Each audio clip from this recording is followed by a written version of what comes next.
Co-powered by Techno. Shahabuddin साहब, संविधान सम्मान दिवस, संविधान का सम्मान इस रास्ते से होगा कि मुसलमान बढ़ रहे हैं, भाजपा को हटा देंगे, सपा को लाएंगे। ये संविधान की धारणा है। और अगर ये महबूब अली जो बात कह रहे हैं इसका काउंटर होने लगा देश में, तो स्थिति क्या पैदा हो जाएगी मौलाना साहब?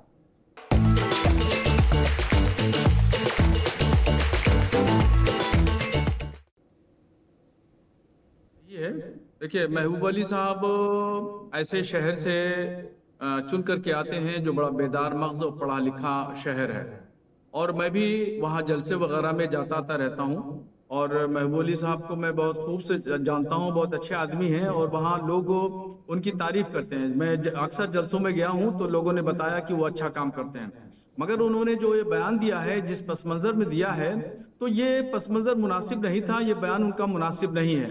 क्योंकि एक तरफ संविधान की बात करते हैं, दूसरे संविधान के नज़रिए के खिलाफ बयान देते हैं। तो इस तरह का बयान देना और इतने कद्दावर लीडर के जुबान से शोभा नहीं देता है, और सरासर वो संविधान के उसूलों और ज़ाब्तों के खिलाफ है। और जहाँ तक कि 27 में कौन आएगा कौन नहीं आएगा अभी काफ़ी दूर की बात है, और ये तय करना आवाम का काम है। आवाम तय करती है, हम और आप जो है नहीं तय कर पाते हैं।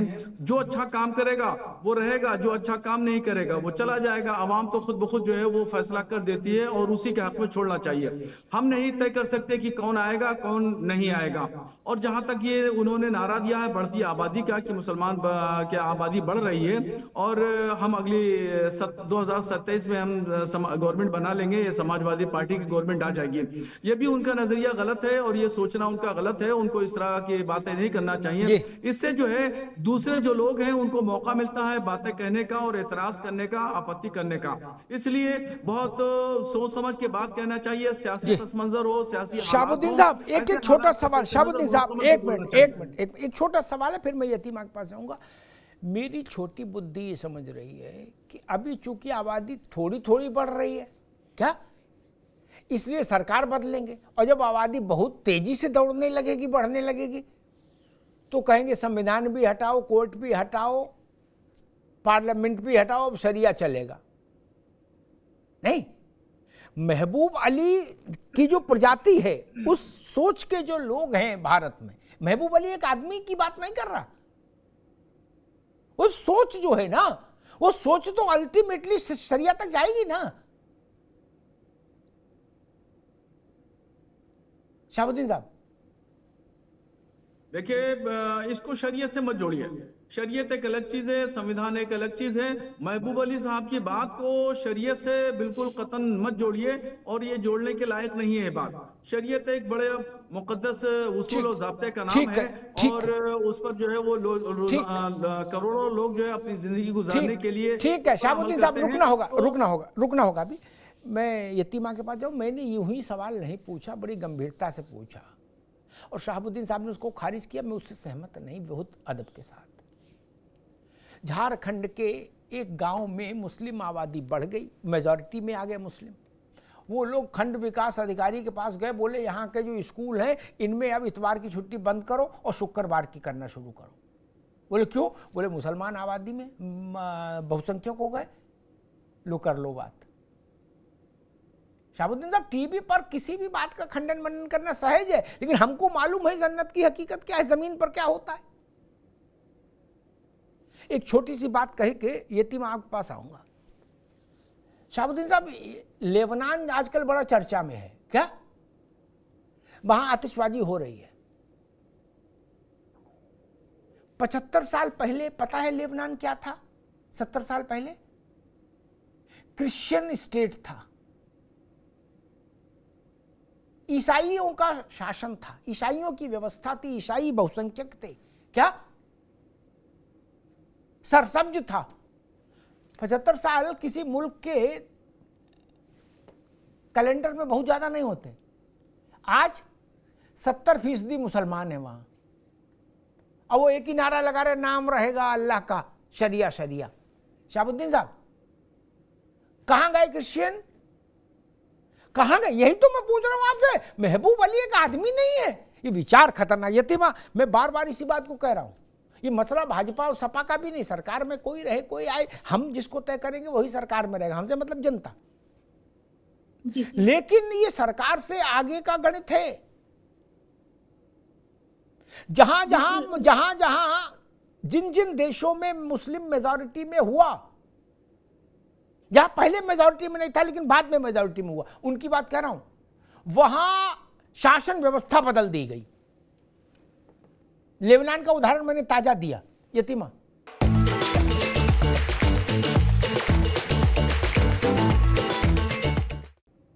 बिल्कुल अमिताभ जी, आप बिल्कुल ठीक कह रहे हैं। देखिए, अगर थोड़ा पीछे चल के देखेंगे तो 22 मई को देवबंद में मौलाना मदनी ने बिल्कुल यही बात कही थी। उन्होंने कहा था कि इस देश में मुसलमान अब दूसरी सबसे बड़ी आबादी है, और अब अभी शाहबुद्दीन साहब तो इसको नकार रहे हैं, लेकिन उन्होंने कहा था कि देश में मुसलमान दूसरी सबसे बड़ी आबादी है और अब मुसलमान का समय आ गया है कि वो शरिया पर चले।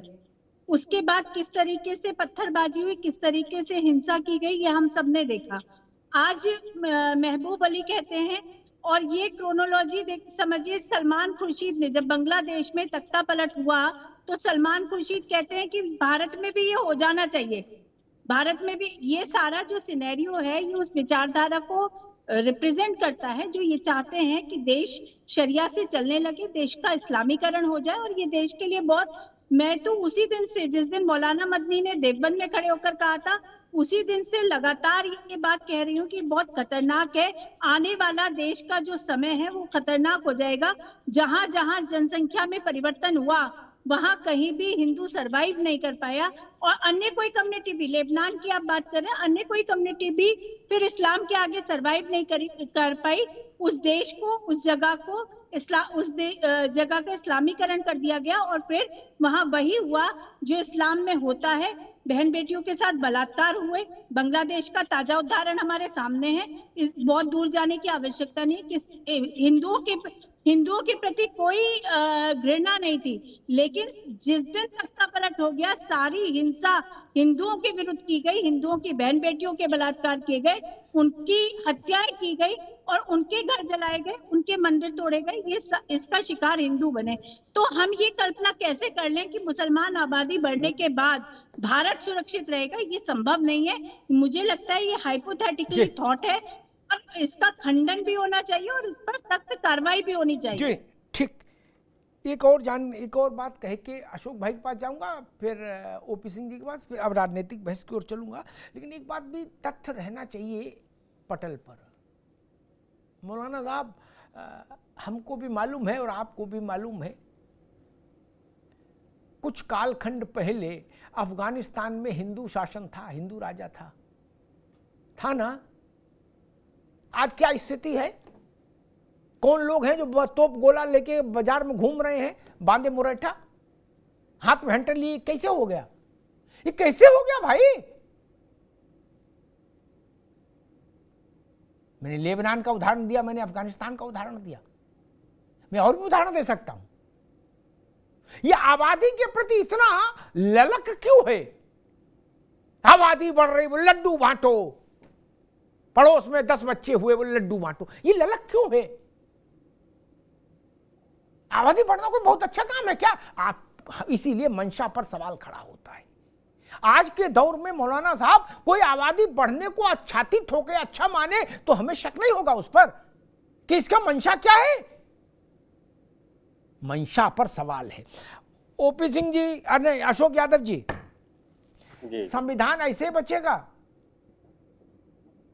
कि 10 बच्चे हो तो संविधान बचेगा और 2 बच्चे होंगे तो संविधान खत्म हो जाएगा? मतलब समझ नहीं आ रहा, शरिया लाना चाहते हैं क्या? और आरोप आपका ये रहता है कि भाजपा ने संविधान की मर्यादा को लांछित कर दिया। तो आपके बड़े बूढ़े नेता संविधान बचाने अभी के रास्ता बता रहे हैं कि मुसलमानों की आबादी बढ़ जाए। अशोक जी, ऐसे तो काम नहीं चल पाएगा। अच्छा मान लो, एक मिनट रुको, जहां आपके मुसलमान कैंडिडेट नहीं होंगे उनका क्या होगा? अशोक यादव चुनाव लड़ेंगे तब क्या होगा? क्योंकि जहां मुसलमान ज्यादा हो जाएंगे तो फिर वो अशोक यादव को भी हटा देंगे। वो कहेंगे यादव भी क्यों रहे? नहीं, अशोक जी। देखिए अमिताभ जी, मुझे लगता है कि इस तरह का जो बयान उनका आया है उसका पार्टी से कोई मतलब नहीं, पार्टी की लाइन नहीं है। पार्टी की लाइन हमारी दूसरी है।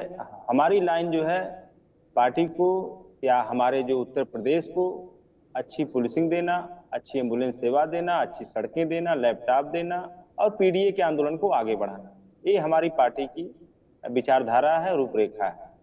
और ये इस तरह के देखिए नेता लोगों को कभी कभी व्यक्तिगत बयान आ जाते हैं, लेकिन हमारी पार्टी से इस बयान का कोई सरोकार नहीं है, दूर दूर तक नहीं। ये बात स्पष्ट आपको कर देना चाहता हूं।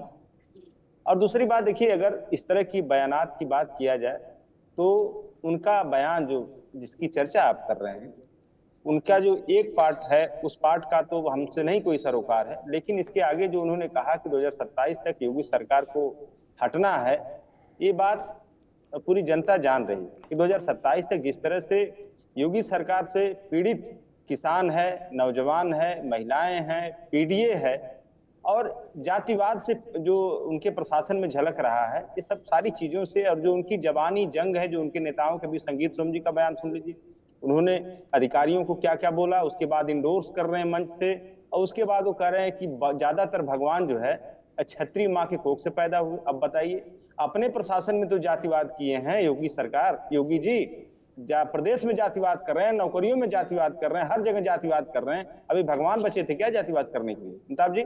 तो ये सारी चीजें देखिए, इस तरह के नेता इस तरह की बातें नहीं बोलना चाहिए। क्या ये जो संगीत सोम बोले हैं ये पूरी भाजपा की विचारधारा है क्या जो बोल रहे हैं वो? या जो कंगना रनौत बोलती हैं, किसानों को हत्यारा बलात्कारी बताती हैं, क्या ये पूरी भाजपा की विचारधारा है क्या? तो ये सारी चीजें हैं अमिताभ जी। नहीं अशोक जी, एक मिनट रुकना होगा। मैंने शुरुआत में ही कहा था, मुझे मालूम है कि सपा इसका खंडन कर देगी, कहेगी हमसे लेना देना नहीं, महबूब जाने, इसलिए मैंने शुरुआत में ही कहा था। मैं फिर वहीं आता हूँ, खड़ा वहीं आके बहस को खड़ा करूंगा। जहां जहां धार्मिक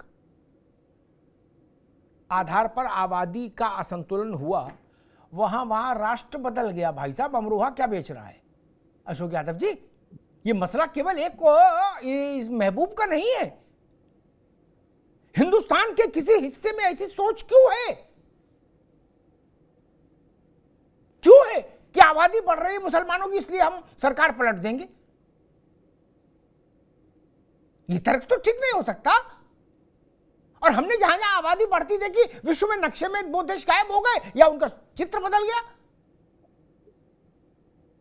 अब लेबनान का मसला कोई 100-200 साल का नहीं है। वहां भी महबूब अली जैसे लोग थे, बोले आबादी बढ़ाओ, और एक दिन इतनी आबादी बढ़ा दी कि हो गया कांड। क्रिश्चियन जान बचाए घूम रहे थे।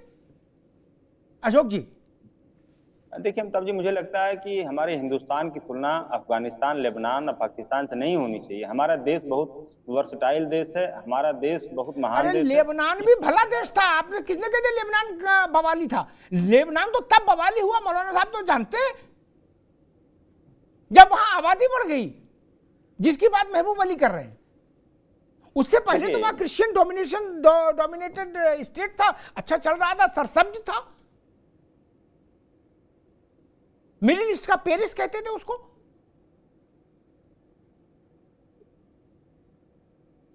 अशोक जी हाँ देखिए, मैं अमिताभ जी वही कह रहा था कि किसी एक पर्टिकुलर व्यक्ति की बात को आप किसी वर्ग की विचारधारा से या किसी पार्टी की विचारधारा से जो जोड़ रहे हैं, मुझे लगता है कि ऐसा नहीं होना चाहिए। हर व्यक्ति का अपना व्यक्तिगत विचारधारा होती है। हो सकता है वो कुछ बोलना चाह रहे हो, उनके मुंह से कुछ और निकल जाए। मंच पे ऐसा होता है अमिताभ जी, ये नेचुरल बात है। कभी आदमी मंच पे खड़ा होता है तो बोलना कुछ चाहता है, मुंह से कुछ निकल जाता है। इसके बावजूद भी पार्टी का उनके इस बयान से कोई ताल्लुकात नहीं है, न तो उनकी विचारधारा से हमारा कोई ताल्लुकात है। जो बात उन्होंने बोली है, हमारी विचारधारा क्या थी मैंने इसके पहले बता दिया। और जी Co-powered by Techno.